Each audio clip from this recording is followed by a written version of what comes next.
Aqui nesse vídeo sobre a fenomenologia, né? O que é fenomenologia?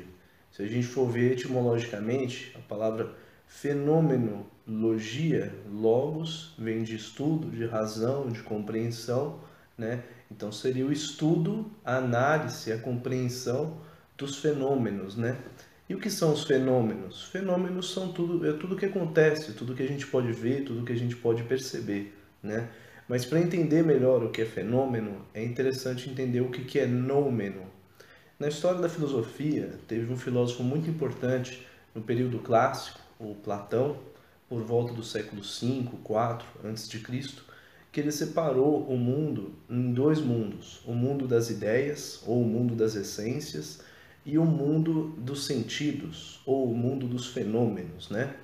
O mundo das ideias, da essência, seria onde estariam as coisas perfeitas, onde estariam o sentido real, o sentido adequado das coisas, as formas elementares para compor um mundo sensível, né? E o mundo sensível seria o mundo imperfeito, seria o mundo fenomênico, seria o mundo que a gente vive, né?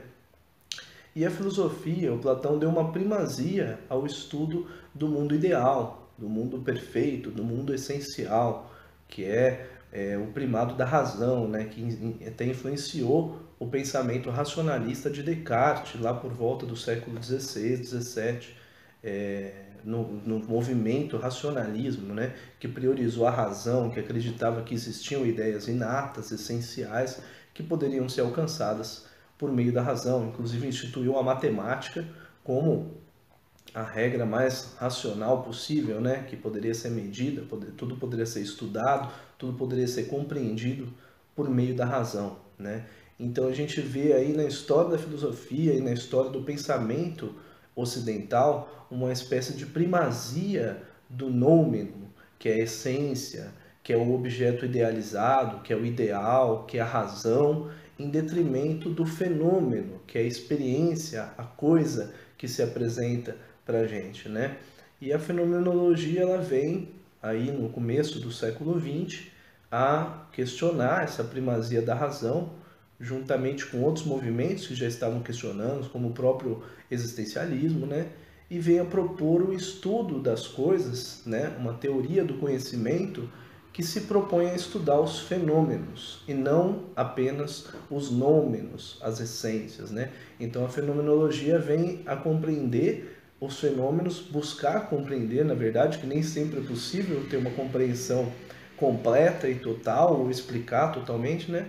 Mas vem a tentar compreender os fenômenos que se apresentam tal como eles se apresentam, né? Entendendo que a consciência de cada um é intencional, então existe uma intenção na maneira como eu interpreto um fenômeno, na maneira como eu entendo e na maneira como eu apreendo esse fenômeno, né? Então o método fenomenológico é muito usado para compreender, por exemplo, para fazer uma análise na existência humana, né? Então ele busca deixar de lado o máximo dos nossos preconceitos para ir compreendendo a existência do modo que ela se mostra para a gente. Então a análise fenomenológica é basicamente uma análise que parte dos fenômenos e não das ideias. Então, por isso mesmo que eu tenho que tentar deixar de lado essas ideias prontas, essas ideias que já montam, que remontam a coisas definidas, né? E que às vezes a coisa que se apresenta aqui ela não é como essa ideia, né? Ela entende que o mundo expressado, o mundo concreto, não é um reflexo do mundo ideal. Então, por isso, a gente tem que partir para entender o mundo concreto a partir da sua manifestação. E isso seria fazer uma análise fenomenológica. Essa é uma breve introdução, né? Espero em outros vídeos poder comentar um pouco mais sobre a fenomenologia e sobre o método fenomenológico. Inclusive, existem diversos autores que trabalharam sobre fenomenologia. Vamos pegar aí o Edmund Husserl, o Franz Brentano, o Heidegger, o Sartre, e cada um tem uma vertente, o Merleau-Ponty, uma vertente um pouco diferenciada aí. Tá joia? Falou, até mais!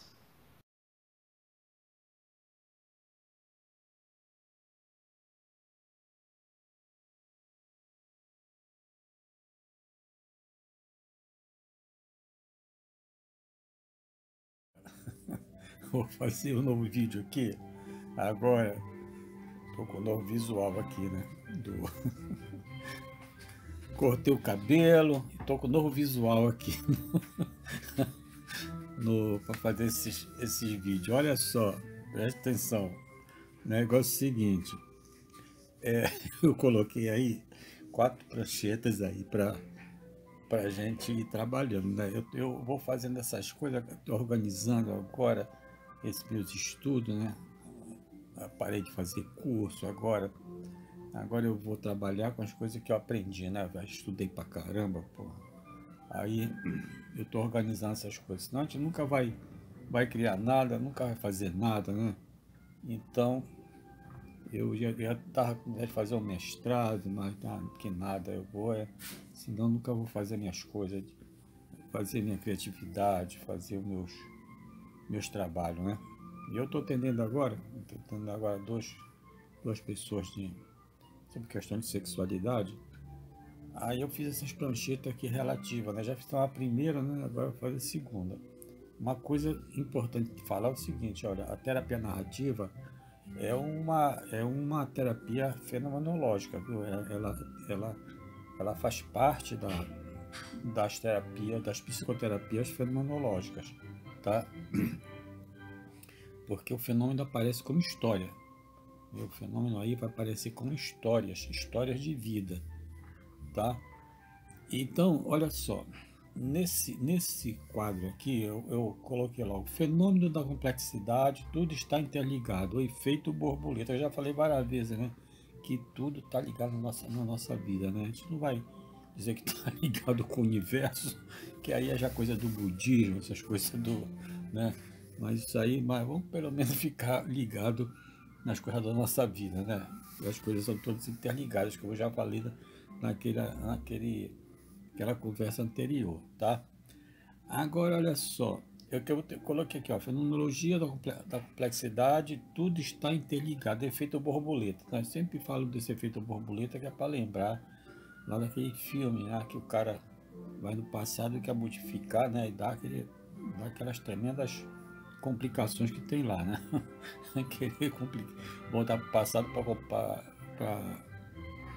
para ver se modifica o futuro, aí não dá, né?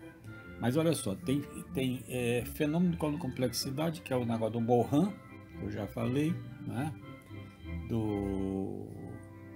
Que é uma resposta lá ao cartesianismo, né? Que falava que tem tudo que dividir em partes para poder se estudar, né? Essa coisa já do cartesianismo foi uma coisa boa, né? Que no início do século XVII, né? Estava saindo da Idade Média, então a racionalidade tinha que se posicionar, certo? Então esse é o primeiro caminho da ciência, até a matemática, tudo baseado na matemática, tudo baseado em estruturas formais. Precisava organizar realmente, foi um momento de necessidade, não vai ficar malhando Descartes, não. Porque tem esse pessoal que começa a estudar Heidegger, começa a estudar Nietzsche, e começa a malhar Platão, começa a malhar Aristóteles. Não é por aí, né? Se não fosse esse pessoal, esses outros não existiriam. Isso aí é cuspir no prato que se bebeu, né? Que se comeu. Eu, eu não sei esse ditado, então me complico com ele, tá? Então é isso. E a terapia narrativa é uma terapia da fenomenologia, porque ela trabalha com os fenômenos. São todas as terapias que são pós-estruturalistas, ou seja, não não constrói não constrói um psiquismo, né? Como Freud fez, né? O exemplo é o Freud, né? Não, não constrói um aparelho psíquico, né? Então elas não são estruturalistas. Para você se atender, você tem que olhar o fenômeno, como é que o fenômeno aparece, né? Não lembra do Platão, né? Do Platão que renegou o fenômeno, né? Ele renegou o fenômeno para ficar com o mundo das ideias, né? Então, Então é isso, esse pessoal da estruturalista de renega o fenômeno, ficam com uma estrutura psíquica para trabalhar, né? Então, malhando essa turma não, viu? Mas vamos ficar com o fenômeno, né? Já trabalhar com o fenômeno já é difícil, agora ir para o fenômeno com uma teoria já pronta, aí pô, já avacalha tudo, né? Certo? Aí, olha só, o que é que eu fiz? Então, eu falei, vou falar, o segundo, depois desse geral aqui, que tem, ó, fenômeno, fantasia, desejo, né? Depois tem a segundo quadro aí que eu fiz, que é da fenomenologia, explicando o que é a fenomenologia, tá? E aí a gente vai pegar esse segundo ponto. Depois tem a fantasia. A fantasia que é o elemento básico, né? O elemento básico da sexualidade, né? Sem a fantasia a gente não vive, gente. Não é só para sexualidade, não. A fantasia que nos mantém vivo. Se a gente for, se a gente for fazer igual Schopenhauer, que e ver a dureza da vida, né? A dureza da vida, a dureza, o budismo também, né? Que renega, aí você vai começar a renegar a vida, como faz essas terapias, essas filosofias orientais. Fica renegando o corpo, fica renegando o desejo, né? E aí cria o mundo do místico, aí quer atingir nirvana, né? E então é por quê? Porque não quer enfrentar a dureza da vida, certo? Então a fantasia que faz a fantasia é a pílula dourada para a gente enfrentar a vida. Sem a fantasia não tem condição, né? Depois a gente vai ver isso direitinho aí, a questão da fantasia. Depois vem a questão do desejo também. São duas molas mestras na vida da gente. A fantasia e o desejo. É isso aí que faz a gente viver, a gente ter uma vida boa, saudável. É a fantasia e o desejo.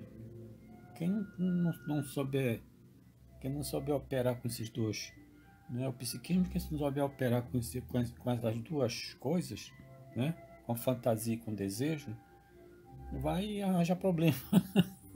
Vai arranjar problema, vai viver em depressão, vai viver em ansiedade, vai correr para essas terapias orientais aí, que renega a vida, mosteiro, não sei o quê. Tem uma amiga aí que, não é amiga não, amiga de uma pessoa aí, que ganhando 30 mil reais e quer largar tudo e quer entrar num convento.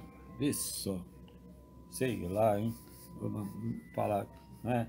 Então é isso, a gente tem que manejar essas duas coisas, fantasia e desejo. Então eu vou parar aqui, que agora, senão o YouTube, YouTube me renega, né?